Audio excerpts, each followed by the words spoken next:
Kendaraan roda 2 maupun roda 4 terjaring operasi keselamatan Samrat tahun 2023 yang digelar di ruas jalan Walter Munginsidi, Kirian, Kota Bitung.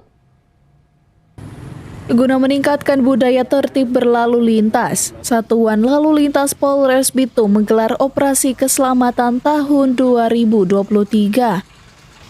Operasi keselamatan lalu lintas ini berlangsung selama 14 hari sejak tanggal 7 sampai 21 Februari.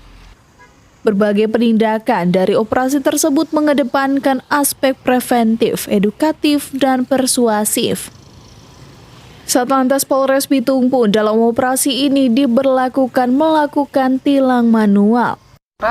Hari ini kami mendapatkan 50 pelanggaran, di mana dalam operasi ini kami mengedepankan untuk pelanggaran-pelanggaran yang kasat mata, seperti tidak menggunakan helm, tidak memakai spion, tidak ada plat, untuk mobil yang mengendarai sambil teleponan yang tidak memiliki plat juga. Untuk kendalanya kebanyakan masih ada yang kabur.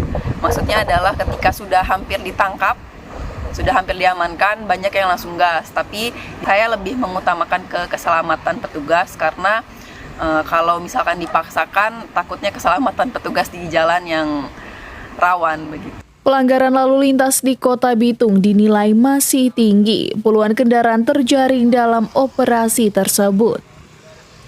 Tak hanya itu, beberapa pelanggar nekat menghindar dan melarikan diri tanpa mementingkan keselamatan diri sendiri bahkan orang lain. Dari Bitung, Tim Liputan Kawanwa TV melaporkan.